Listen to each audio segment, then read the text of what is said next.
Hey, welcome back to the channel. If you're new here, please like, comment, subscribe, share if you find value in this video. Today we're going to make a copper bolt. It's not pure copper. It's a silver and copper bolt. It's probably also got tin in it, whatever's in the solder. This is lead-free silver solder in here, and this is just copper pipe, and I'll show you how to do that. I needed it for an electrical application, which is going to work really well for. Chances are that's why you might need it too. I wouldn't use these in high load situations or high torque situations because, as many of you know, copper is soft. But if you want to conduct electricity through this, it's probably going to work perfectly.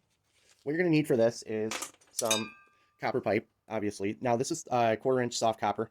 I pulled this out of an old air conditioning unit months ago that I tore apart. You're going to need some lead-free silver solder. It doesn't have to, it can be lead too, but silver solder is going to conduct better. A torch, some flux.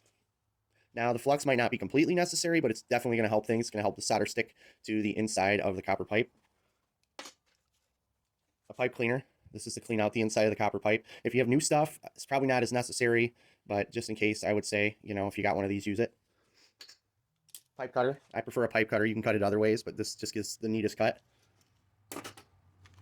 Punches. Now, the punches, you don't have to have punches. They're a set like this, but if you have a metal or a steel rod that fits inside your copper pipe really snug, that you can pound in there really snug, that's going to help substantially, because then you'll be able to clamp down on this in the middle and stop it from spinning as you're trying to thread it. So I got this set of punches from Harbor Freight really cheap years ago, and they work really well. Also, what do you need? Oh, obviously, thread tap. Also got this set from Harbor Freight years ago. These are really cheap ones, but in this application, they will work exceptionally well because copper is extremely soft, pliable alloy, so it's really easy to thread and to work with. This one is 3/8 WC16, it looks like, but yeah. So if you have this size copper, 3/8 works really well. You can experiment with other sizes that are close, whatever floats your boat. Also, very essential in my case, some 3/8 bolts. All right, so I already cut this piece. I'm sure you've seen somebody use a pipe cutter. So yeah, I wanted my bolt to be 4 inches. And now what I'm going to do is I'm going to pound this punch in here the best I can. Oh, a hammer and some vice grips too, if you have them. Vice grips, pliers, hammer. I try to get it as close coming out to the other side if I can. See, that's good enough. It's almost poking out the other side. I'm a little bent here. Let me see if I can get it anymore. This is kind of tough. It's tough not to mess up the copper and pound on it, at the same time. There we go.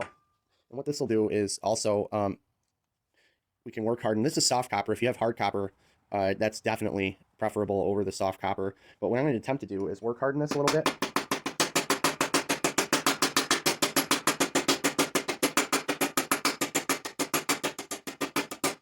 Now, from the research, a little bit of research I've done, the more you work copper, the harder it'll get.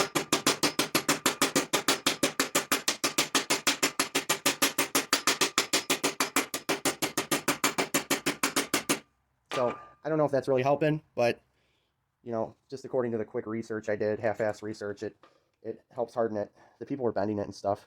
So if you can bend it and then straighten it again and bend it and straighten it again and work it, it will make it harder if you are working with soft copper. So what I'm going to do first is just tap this. Now, I don't use the tap tool that came with my set because it sucks and I just don't like it. So I just use vice grips here like this. Oh, I need some new gloves. And I always use oil too. I'm sure you probably can go without oil in this application. I cut a thread off my glove. Anyway, I'm sure you can go without oil in this application, but I just use it. It helps a lot substantially when I'm threading things, especially steel and other alloys like that. You don't really need much. I actually put too much on there. And what I'm going to do is I'm going to try to keep this as straight as possible, which is difficult at first when you're first starting it. And I'm going to push down on it with pressure. I got it clamped in my vise pretty well. I better get my stuff out of the way. I might have to reclamp it, but that's where the punch going through it is really going to come in handy. Now it's getting difficult to get started, but once you do, it does pretty well. There we go. All right. me tighten on that a little more. So the key with this threading part is to be easy and patient. And I keep working it back and forth, going a little bit, backing it off, going a little bit more, backing it off. Take your time, be patient, and it'll come out good.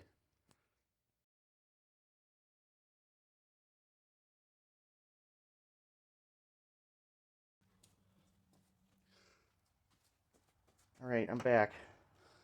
Now, we're gonna wanna put our 2 bolts on there.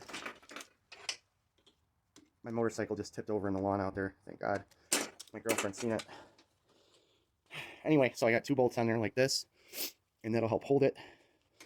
For the other side, we can also just clamp it again, actually. When I pull the punch out, though, I'll need those 2 bolts. When I try to tap it out anyway. So a little oil.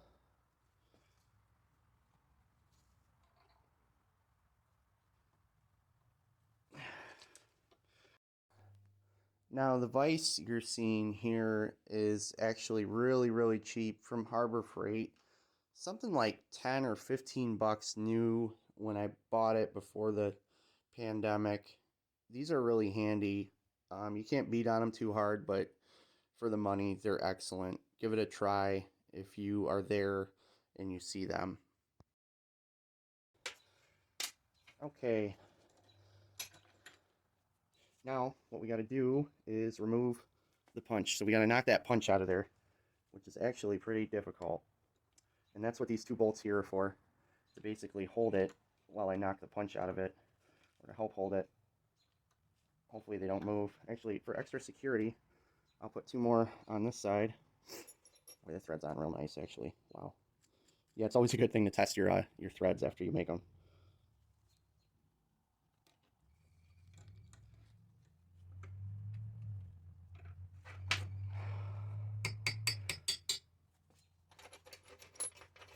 This is where the smaller punch comes in, so I can knock the bigger punch out, or any smaller rod of steel.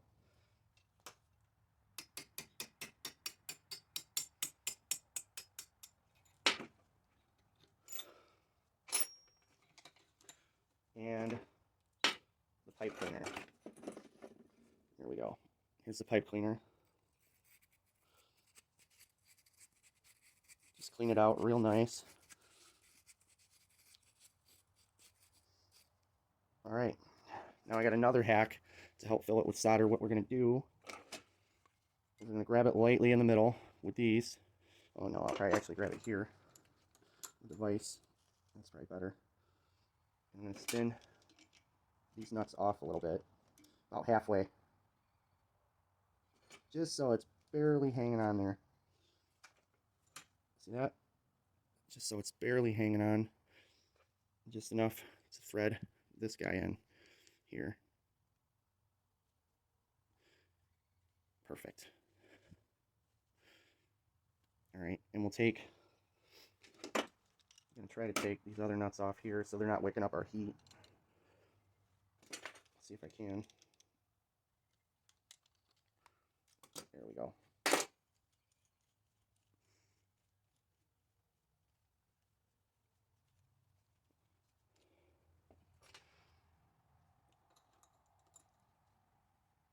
All right, now I'm going to use this punch again to put my flux in.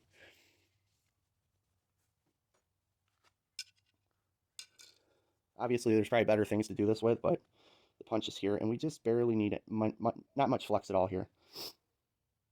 You're like a stutter today or something. But when it comes to flux, if you have never soldered before, less is more, basically. You don't want to overdo it with flux. Just enough. And it'll melt too. As long as it's around the top, it'll melt as soon as I start heating this, and it'll coat the whole inside of that bolt as it drips down. All right, so there's that.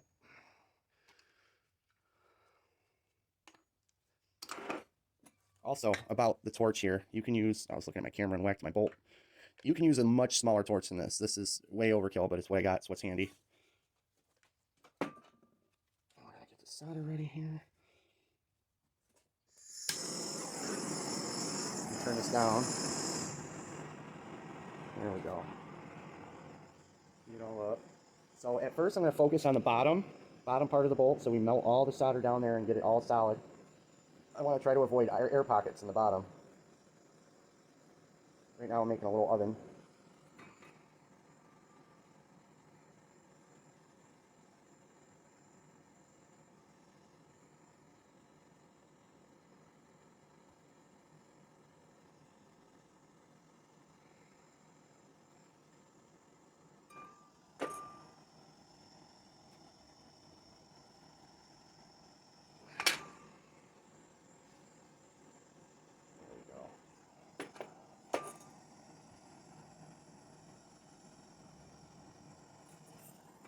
Oh, starting to come out a little bit at the bottom.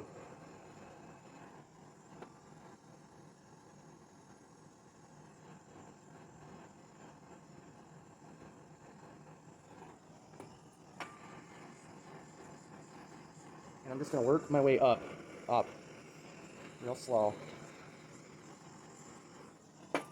Starting to come out of the bottom of my bolt a little bit.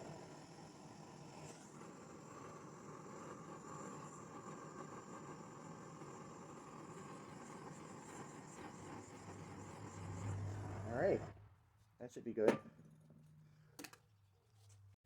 Ta-da! Here it is, all done.